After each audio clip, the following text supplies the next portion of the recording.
Hey Dish and Diners, I'm Michel Nischan, and we're going to do a really cool recipe from my book, Homegrown, Pure and Simple, Great Healthy Tastes from Garden to Table. And today we're going to do skillet-browned cauliflower and broccoli. We're going to start with the cauliflower. Now what I love about this particular recipe is that it treats broccoli and cauliflower in a way that we're not accustomed to. Most folks cut the broccoli, cauliflower, blanch it, shock it. For one thing, been there, done that. Secondly, it's just not that flavorful, which is why it's so easy to get bored with it. So what we do is I like to take the cauliflower like this. I took the nut stem off. If you come down here, you can see, just like that. And first thing I'm going to do is get what I call kind of the meat opportunities, almost like a cauliflower steak. I save these florets because we'll cook everything. But I love to cut just like this because what I end up with always are two really great pieces of cauliflower that look like the cauliflower. Celebrates the shape of the vegetable, which I think is a wonderful thing. Now over here I have a cast iron skillet. I turned it on low just to get it hot to where if I touch it I'm uncomfortable touching it, you know. And then I'm turning the fire up a little bit to like a medium low. And I'm going to brush it with a little bit of grapeseed oil. And I love to use grapeseed oil because it has a higher flash point, which means that it doesn't convert to free radicals. You can put it in a hot skillet, you can brown something, and it's going to come out great. Then I'm going to sprinkle it with a little bit of salt on the oiled side. And then we're just going to transfer it right over to the cast iron skillet and start it cooking. And then with the other cauliflower florets, I'm just kind of aiming in a way that they're the same thickness as the cauliflower steaks that are in the skillet so that we can use all the cauliflower and get that same wonderful flavor. Now the great thing about this technique, instead of adding water and washing the flavor and the nutrients out, they're just kind of steaming while they're caramelizing at the same time. It's a really great way to cook this vegetable. Now I'm going to brush the other side with a little bit of grapeseed oil and season it with some salt and pepper. So while the cauliflower is cooking, I'm going to cut the broccoli.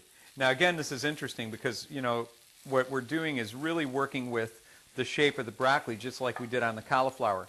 So I cut those little bits off right there, and watch, I'm going to get 3 really nice broccoli steaks from this cut. And again, no worries on some of this leftover because we can put this right in the skillet, cook it the same way. From time to time, just use your spatula. You can feel the cauliflower begin to soften, but what you're doing is really making sure that the cut side comes in full contact with the pan so you get as much caramelization as possible. I think it's about time to turn it over. Yeah, look at that. That's beautiful. That's nice, golden brown, beginning to caramelize really quite beautifully. And I'll tell you, you know, it smells as good as it looks. It smells kind of almost almondy or roasted walnutty. Really, really great smell. Smells that you don't get if you simmer the cauliflower and then just saute it in some butter or some olive oil. Really delicious. Now that is looking really, really good. So we're just going to transfer this to an oven-proof platter. And I'm going to pop it in a 150-degree oven, covered with a little bit of paper towel just to keep it warm while we cook the broccoli and the garlic. A little bit of paper towel.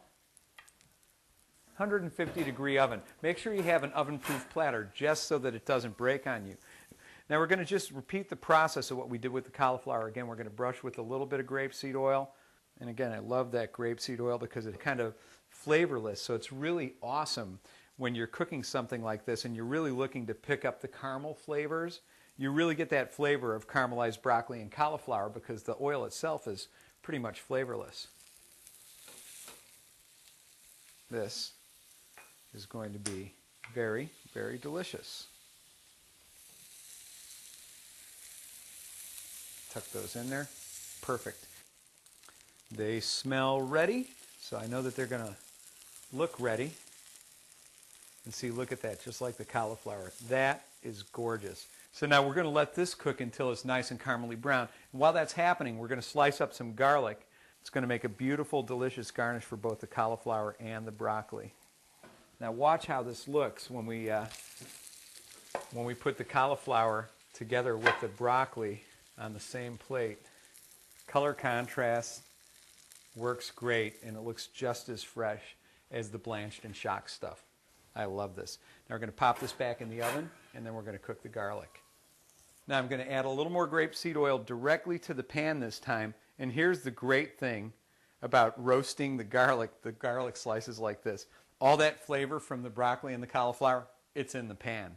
All that caramelization is there, and there's just enough moisture in this garlic to pick some of that up. Now I like to keep the garlic moving. That's a good way to keep some pieces from over browning and other pieces not browning enough.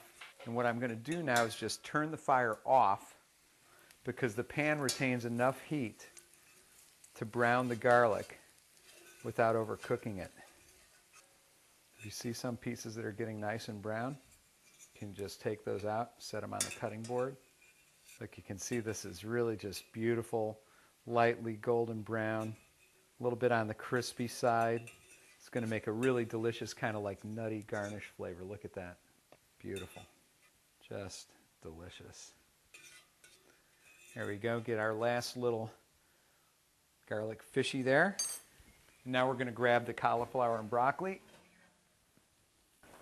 And then we just sprinkle it with some of these beautiful, beautiful garlic chips.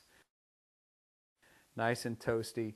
Really like the consistency almost of a potato chip. Really great stuff. There you go. And then maybe just a little bit of an additional sprinkle of some nice sea salt or kosher salt. Wave of the pepper wand. There you go. All right, Dishin' Diners. Skillet-browned broccoli and cauliflower. It's vegetable time.